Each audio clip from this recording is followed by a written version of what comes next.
did so good. I love you. I love you too. Man, I love you. You my everything. Oh my God. Love, I love you, love. So I can close the door. On December 24, 2025, Tyrone Davis Jr., a 28-year-old content creator from Gainesville, Florida, left the city with his girlfriend, Lillian Feliciano, for a secluded cabin getaway scheduled over the Christmas holiday. The trip was planned, booked, and documented. Both arrived at the rental property together. Only one of them returned. Days later, Tyrone Davis Jr. was located in critical condition, unable to identify himself, and admitted to a hospital as an unknown patient.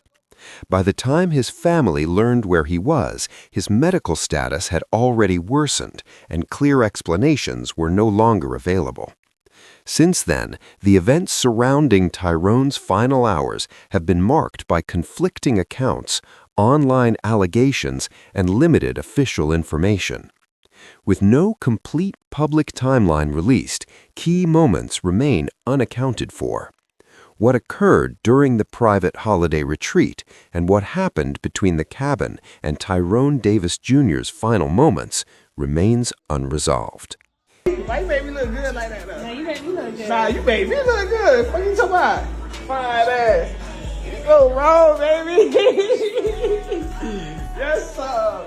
Every case starts with evidence and ends with truth. We examine facts, not theories, details, not drama.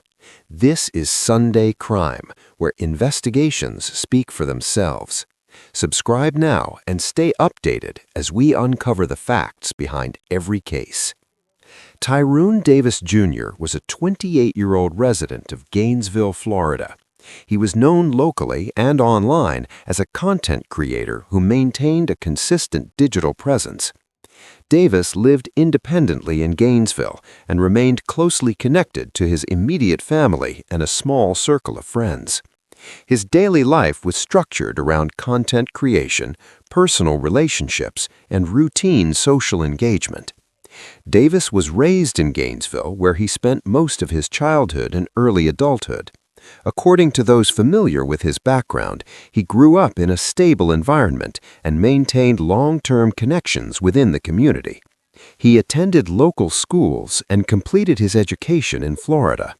While specific academic records have not been publicly released, there is no indication of disciplinary or legal issues during his youth or early adult years. After completing his education, Davis explored several career paths before transitioning into content creation. This transition appeared gradual rather than abrupt. He developed an online following through consistent posting, lifestyle-oriented content, and engagement with viewers. His online persona was controlled, curated, and professional. There were no public controversies associated with his platforms prior to December 2025. Davis's online presence reflected routine activities, personal interests, and occasional insights into his relationship. He interacted regularly with followers and responded to comments and messages. His digital footprint did not indicate distress or instability in the weeks leading up to the Christmas holiday. Within his personal life, Davis maintained relationships with family members and friends who later described him as structured, private, and methodical. He was not known for erratic behavior. Those close to him stated that he typically communicated changes in plans and remained accessible. At the time of his death, Davis was in a relationship with Lillian Feliciano. The length of their relationship has not been officially confirmed, though it appeared established rather than recent. Publicly, the relationship was visible through limited social media posts, but much of it remained private. Publicly, the dynamic showed a couple that traveled together and spent extended time together. Privately, the nature of their relationship is less clear. No verified reports confirm ongoing disputes prior to the Christmas trip. There are no documented police reports, restraining orders, or public allegations of domestic conflict before December 24, 2025. Family members later stated that they were aware of the relationship but did not publicly express concern prior to the trip. No confirmed warnings or red flags were reported before the getaway. In mid-December 2025, Davis and Feliciano decided to take a private Christmas retreat. The purpose of the trip was to spend the holiday away from the city in a quiet environment. The cabin was selected based on privacy and distance from populated areas. The rental was booked in advance and documented through standard reservation channels. Travel arrangements were straightforward, involving personal transportation rather than third-party services. The trip was intended to last through the Christmas holiday. There were no known plans involving additional guests. Expectations for the trip were consistent with a quiet holiday retreat rather than a social gathering. Before departure, Davis maintained normal communication patterns. He exchanged messages with family and friends and did not indicate concern or uncertainty about the trip. No alarming statements or posts were made before leaving Gainesville. His last confirmed interactions suggested he planned to return as scheduled. Davis and Feliciano arrived at the cabin on December 24, 2025. The exact time of arrival has not been publicly disclosed, but records indicate they checked in as scheduled. The cabin was located in a remote area outside Gainesville, Florida, with limited nearby residences. There were no immediate reports of issues upon arrival. During the initial hours of the cabin, activity appeared routine. Limited digital activity from Davis was recorded, consistent with the location's isolation. No distress signals, emergency calls, or concerning messages were sent during this period. There are no verified reports of visitors, staff interactions, or third-party involvement during the early part of the stay. The timeline of events during the stay remains incomplete.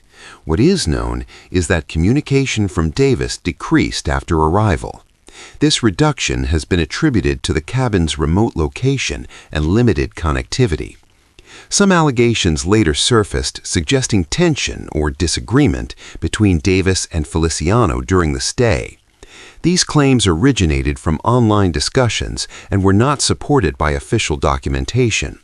No emergency services were called to the cabin during the stay.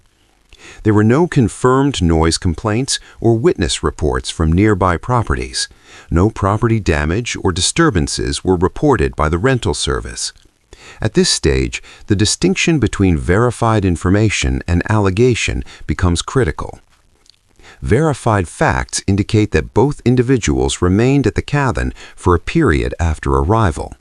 Allegations suggest disagreement or conflict, but these claims remain unverified and unsupported by physical evidence or official statements.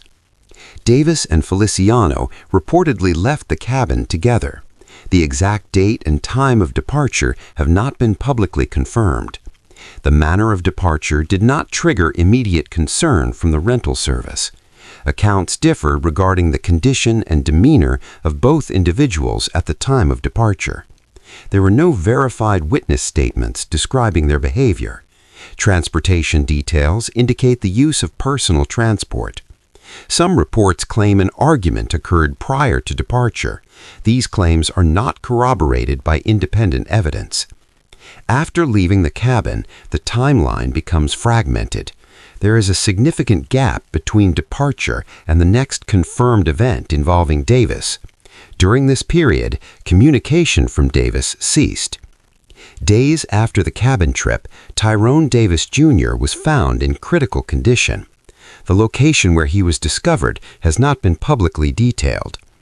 At the time of discovery, he was unable to identify himself. Emergency responders classified the situation as a medical emergency. There were initial challenges in identifying Davis due to his condition. He was transported to a hospital and admitted as an unknown patient. Medical intervention began immediately upon admission. His injuries were severe enough to require intensive care.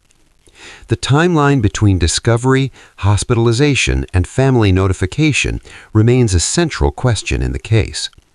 By the time Davis's family was notified and located him, his condition had significantly deteriorated. Further medical details have not been publicly released. Following his discovery, Tyrone Davis Jr. was transported to a medical facility under emergency circumstances. At the time he was located, reports indicate that he was in a severely compromised state and unable to identify himself. This resulted in him initially being admitted as an unidentified patient. Medical personnel assessed his condition as critical upon arrival.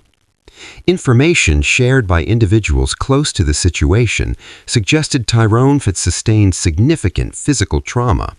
While specific injuries were not immediately disclosed in official records, repeated claims pointed to trauma involving the head, which became central to public concern, as head injuries often indicate either blunt force impact or secondary trauma caused by falls or vehicular incidents.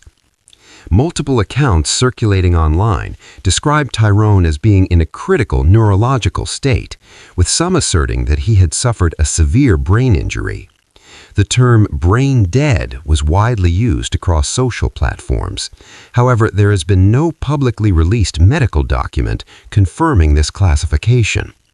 What remains clear is that his condition deteriorated rapidly after being found.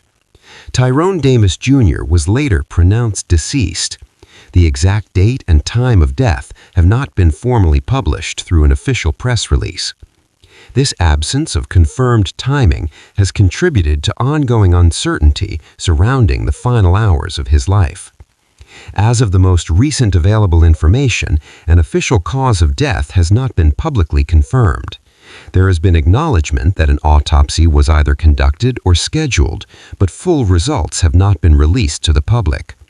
Key details, including the precise nature of injuries, toxicology findings, and determinations regarding manner of death, remain pending or undisclosed. This lack of medical transparency has left significant gaps in the public understanding of how Tyrone died.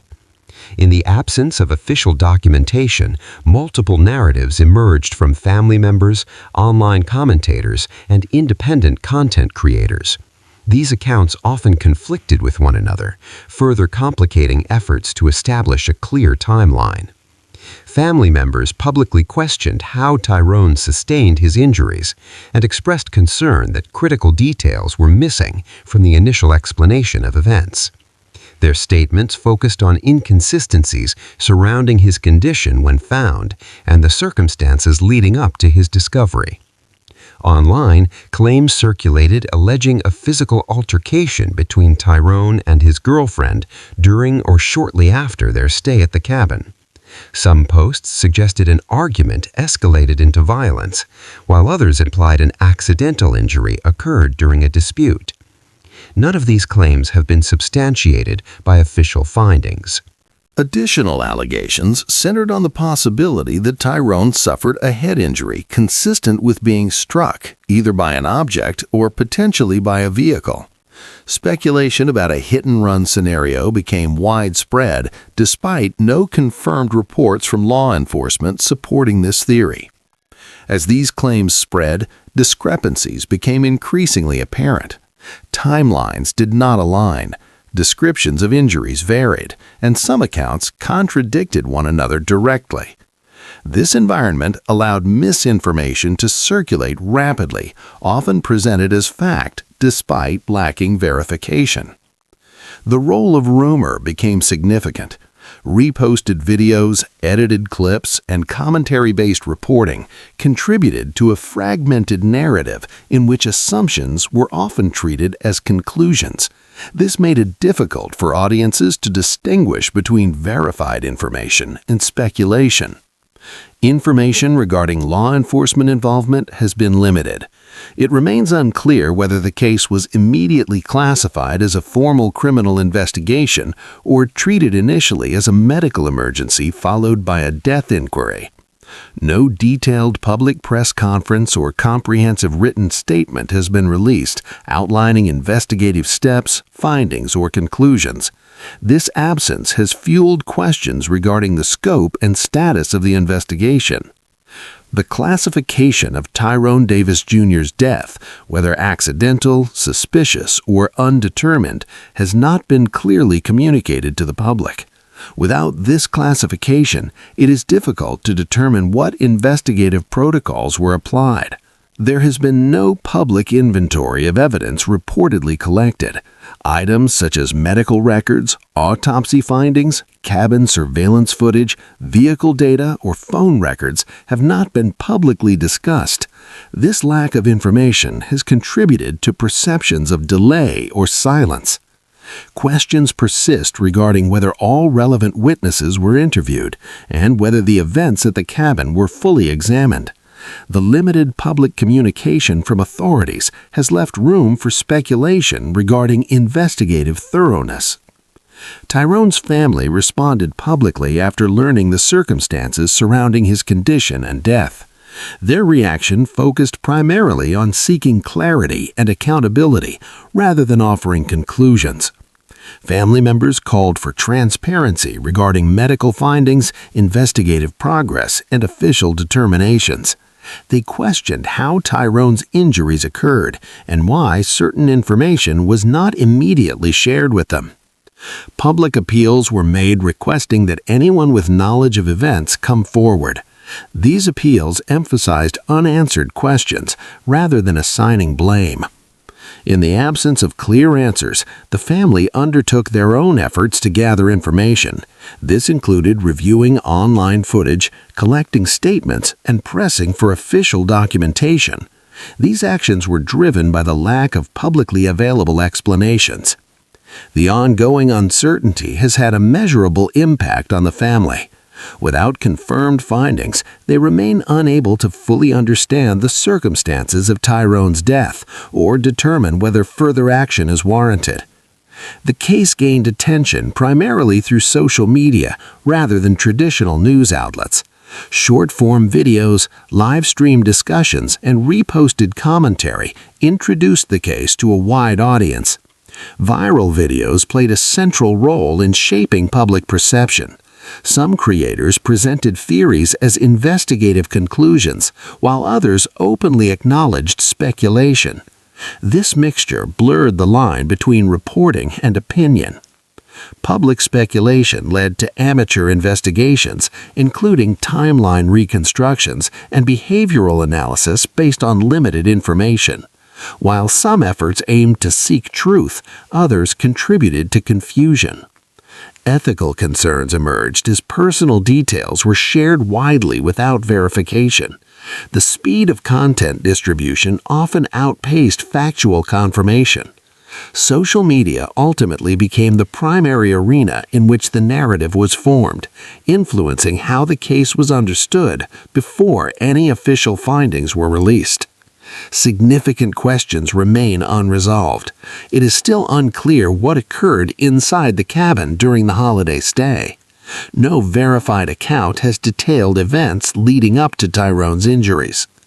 The method by which Tyrone sustained his injuries has not been officially explained.